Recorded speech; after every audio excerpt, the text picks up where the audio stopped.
I killed my best friend with a fountain pen and a bottle of correction fluid. I didn't mean to, of course. No one ever truly intends to become a ghost in someone else's life. But the ink on that inspection report was as lethal as a bullet.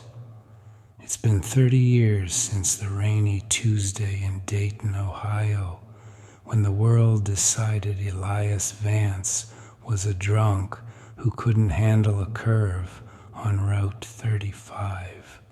I am the only man alive who knows that Elias was sober. I am the one who made sure his brakes didn't work. I'm 64 now. My joints ache when the humidity rises, and my house is too large for a man who lives alone with nothing but a collection of vintage clocks that all chime at slightly different times. It's a cacophony of regret ticking away in the dark. Back in 1994, I was the lead quality control engineer at Precision Auto Dynamics. We were a mid-sized supplier, but we were on the verge of landing the Continental contract. It was the kind of deal that transforms a company from a local shop into a global player. Elias was my floor supervisor. We'd gone to school together.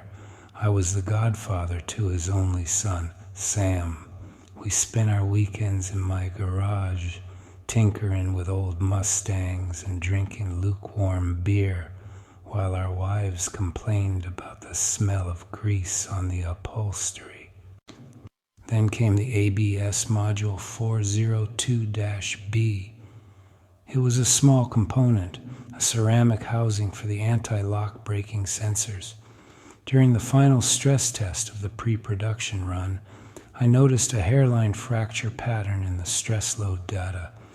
It wasn't every unit, it was maybe 1 in 500 under extreme hydraulic pressure, the kind you get when you slam on the brakes to avoid a deer or a stalled car. The housing could shatter. If it shattered, the sensors would misread, the brakes would lock, or worse, they would simply refuse to engage. I had the report on my desk. I had the red fail stamp in my hand.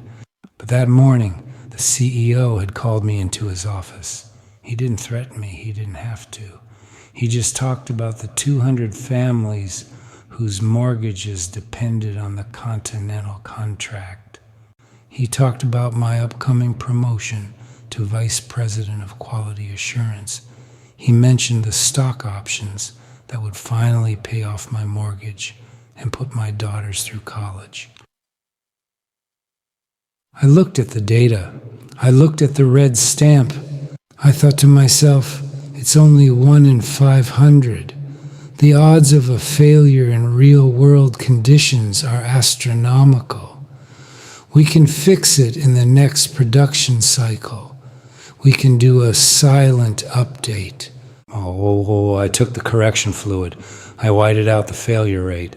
I wrote 0.001% within tolerance in my best, most professional script. I signed my name, Arthur Miller. I felt a slight tremor in my hand, but I told myself it was just the caffeine. 2 weeks later, the company threw a party. We'd signed the contract. I was the man of the hour. Elias was there, clapping me on the back, his face beaming with genuine pride. "You earned this, Artie," he told me. "You've always been the most honest man I know." He left the party early. It was raining, one of those heavy Midwestern downpours that turns the asphalt into a mirror. He was driving a company car, a prototype fitted with the 402B module. When the police called me at 3 a.m., my first thought wasn't about Elias. It was about the report in my bottom desk drawer. They found 3 empty beer cans in the passenger footwell of his car. The official report said he'd lost control on a slick patch, struck the guardrail, and plummeted 30 feet into the ravine. The impact killed him instantly. The alcohol in the car, cans he'd been planning to take home to his fridge after the party, was enough for the local precinct to label it a DUI-related accident. The company didn't push back. Why would they? A drunk employee was a tragedy. A mechanical failure was a lawsuit that would have buried the Continental deal. I stood at his funeral holding his widow's hand. Sarah was trembling so hard I thought she'd break.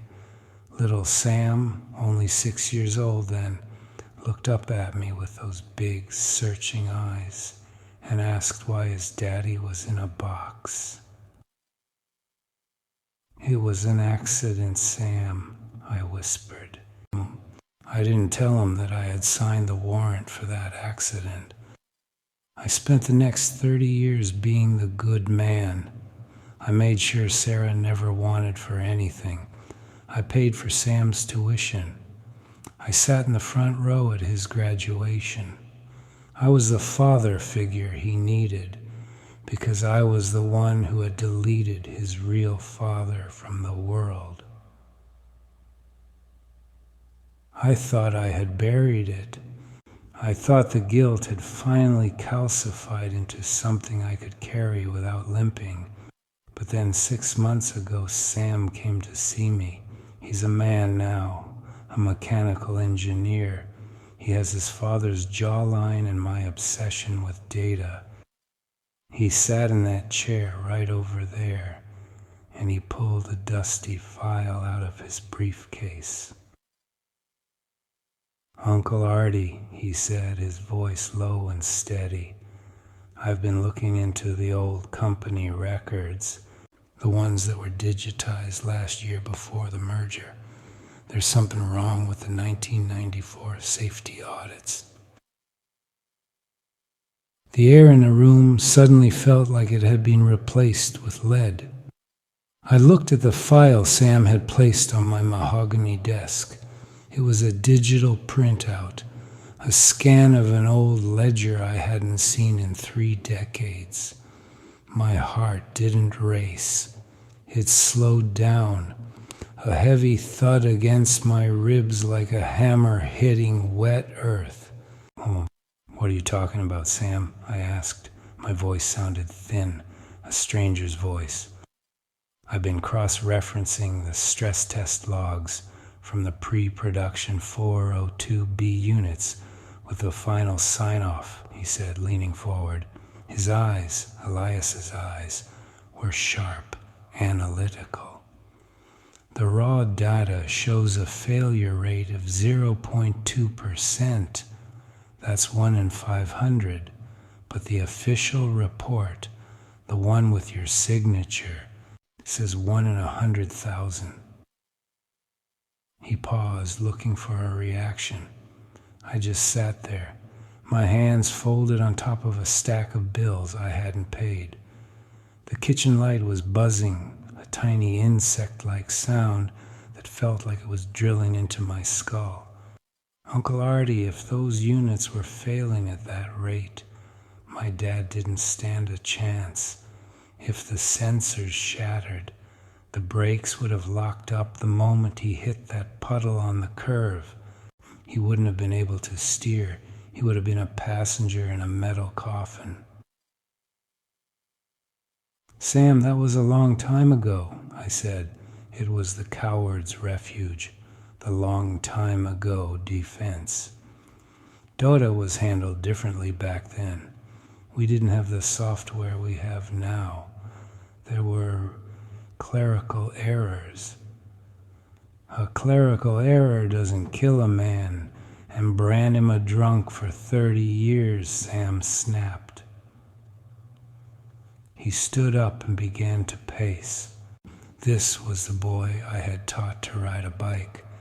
This was the man who had married my daughter Claire 3 years ago.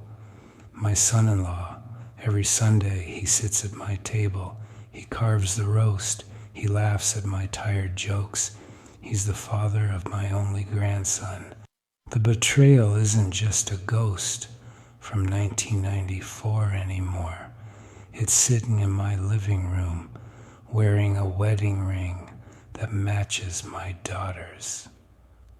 I'm going to the board, Artie, he said, stopping by the window. Not to sue. I don't care about the money. I want them to issue a statement.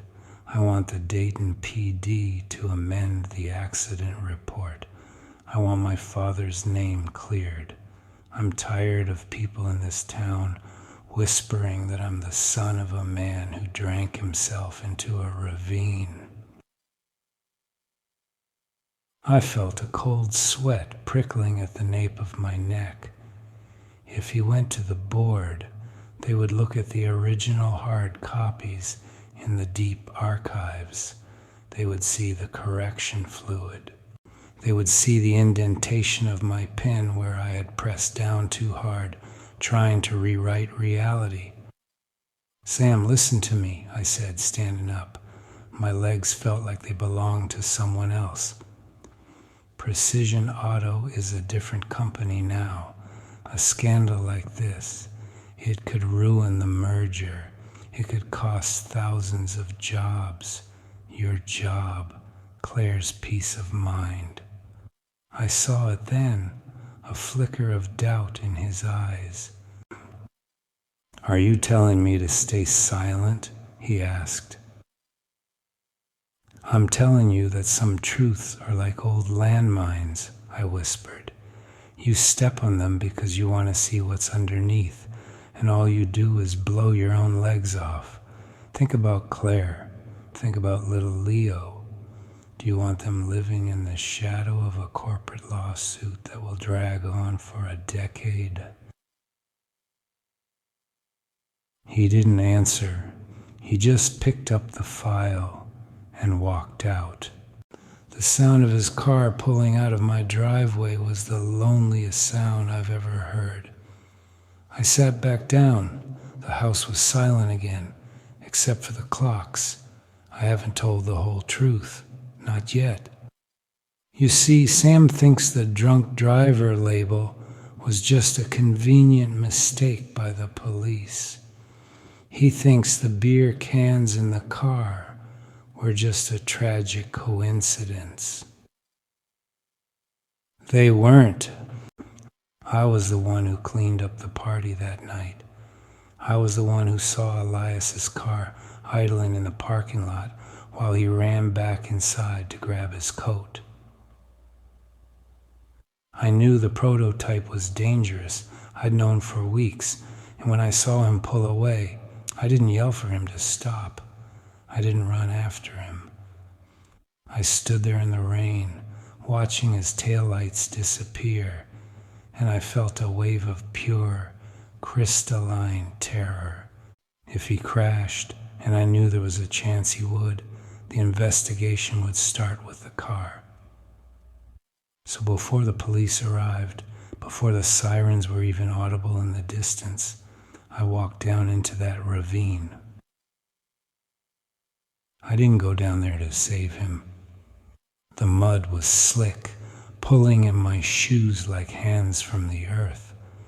I could smell the ozone of the ruptured battery and the sweet, sickly scent of antifreeze leaking onto the grass. The car was crumpled against a sycamore tree, its headlights still flickering, casting long rhythmic shadows into the dark woods. Elias was slumped over the steering wheel. He wasn't moving, but I could hear a sound, a wet whistling noise coming from his throat. He was still alive. I reached through the shattered window. My hands were shaking so hard I could barely grip the door frame. I didn't check his pulse. I didn't try to pull him out. I reached into the back seat where my own cooler was sitting, the one I'd lent him for the party, and I pulled out 3 cans of Miller Lite. I cracked one open. The sound of the tab snapping was like a gunshot in the silence of the ravine. I poured a bit over his shirt. I let the rest spill onto the floor mats. I tossed the empty cans around the cabin, making sure one was wedged right under the brake pedal. I stood back and looked at him. His eyes opened just a sliver, just enough for me to see the confusion there, the betrayal. He couldn't speak, but he looked at the can in my hand, and then he looked at me. I turned around and climbed back up the ridge. I waited 5 minutes. Then I called 911 from the nearest gas station, sounding like a panicked bystander who'd just seen a car leave the road. Oh. By the time the paramedics got him out, the whistling had stopped. He died in the ambulance. The secret has been a stone in my gut for 30 years. I watched Sarah struggle. I watched her take 3 jobs to keep that house. I watched Sam grow up thinking his father was a man of weak character, a man who would drink and drive with a family waiting at home. I let that lie protect my career, my house, my life. And now, my daughter is calling me. "Dad," Claire's voice is trembling over the phone. I'm sitting in my study, the shadow of the evening stretching across the floor. Sam is. He's acting strange. He's been in the basement for 2 days with those old files. He won't eat. He keeps talking about the gap in the data. "He's just stressed, honey," I say. My voice is a practiced mask. He's an engineer. Well, they get obsessed with puzzles. "It's not a puzzle, Dad. He found a letter from Mom. She wrote it to you back in the 90s, but she never sent it. He found it in that old trunk in the attic." My heart stops. My late wife, Martha, she was a quiet woman, observant. She never questioned the promotion, the sudden wealth, the way I stopped being able to look Sarah in the eye. Or so I thought. "What did the letter say, Claire?" "I don't know. He won't show it to me. But he told me he's coming over to your house tonight. He said he needs to ask you about the night of the party. Not about the car, Dad. About the other thing." I hang up the phone. I look at the clocks on the wall. They are all out of sync. One is 5 minutes ahead. One is 2 minutes behind. Time is a fractured thing in this house. I hear a car door slam outside, heavy footsteps on the porch. The doorbell rings. It's not a polite ring. It's a demand. I walk to the door. I open it. Sam is standing there, drenched in sweat despite the cool evening. In his hand, he's holding a yellowed piece of paper and a small, rusted object I haven't seen in 3 decades. It's a keychain, a silver Mustang, the one I gave Elias for his birthday 2 weeks before he died. "You were there, weren't you?" Sam asks. His voice is a jagged edge. "Before the cops, before the fire department. You were at the bottom of that ravine." I stood in the doorway, the cold night air rushing past Sam and into my warm, expensive hallway. I looked at the silver Mustang keychain in his palm. It was scarred, the metal pitted by fire and road grit. I remembered the weight of it in my hand that night in the ravine. I hadn't found it in the grass weeks later. I had reached into the ignition of the wreckage and unclipped it from the keys while Elias was still breathing his last whistling breaths. It was a trophy, a piece of the man I had replaced. "Where did you find that, Sam?" I asked. My voice was a ghost. "The whole way in your safe, Artie. The one in the floorboards under your bed. I've known the combination for years. Claire told me when we were still dating. She thought it was cute how you used her birthday. He stepped into the house, closing the door behind him. The click of the latch sounded final, like a cell door. The letter from my mother, he continued, holding up the yellowed paper. It wasn't a love letter to you. It was a warning. She saw you coming home that night, Artie. She saw the mud on your shoes. She saw you burning your clothes in the backyard at 4 a.m.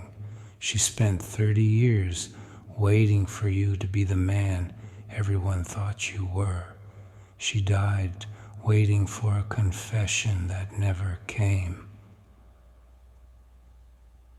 I looked at him, and for the first time, I didn't see the boy I'd raised. I saw the man I'd robbed. I did it for the company, Sam, I whispered. I reached out a hand, but he recoiled as if I were made of acid. I did it for your mother, for you. If the company went under, Sarah would have had nothing. I made sure you were taken care of. Every cent of your education, your first car, your house, that was my penance. Sam started to laugh. It wasn't a sound of amusement. It was a dry, hacking sound that filled the foyer. You think this is about the money? You think you bought your way out of hell with a tuition check? He walked closer until I could smell the rain on his jacket. I didn't find that letter 6 months ago, Artie. I found it when I was 21, 10 years ago. The clocks in the house seemed to stop. The silence was absolute. 10 years? I managed to breathe. Then, why? Claire, the wedding, the baby. I wanted to see if you'd ever tell me, Sam said, his voice dropping to a terrifyingly calm whisper. I wanted to see how deep the rot went. I married Claire because I love her, yes, but I also married her because I wanted to be the one to watch you age. I wanted to be the person you had to look at every single Sunday for the rest of your life. I wanted you to love me, Artie. I wanted you to feel the weight of what you stole every time you held my hand or hugged your grandson. He leaned in, his face inches from mine. I didn't come here tonight to clear my father's name with the board. I don't care about the company. I came to tell you that I'm taking Leo and Claire to Chicago tomorrow. I took a job there months ago. You're never going to see them again.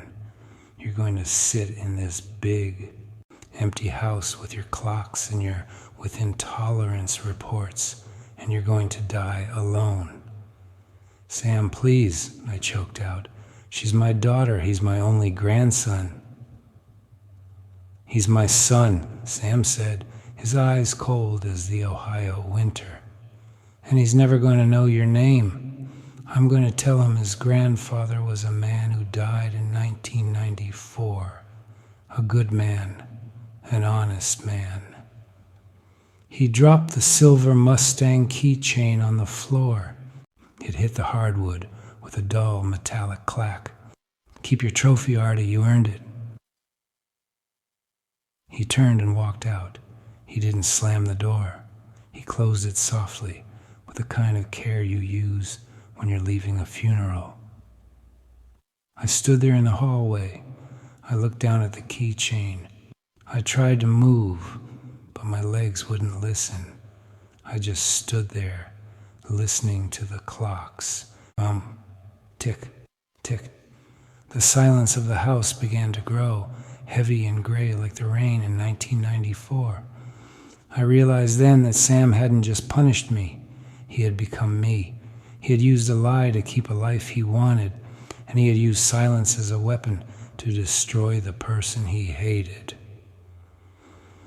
I am 64 years old. I have a vice president's pension and a house that smells of expensive wax and old regret. The rust finally won. It ate everything.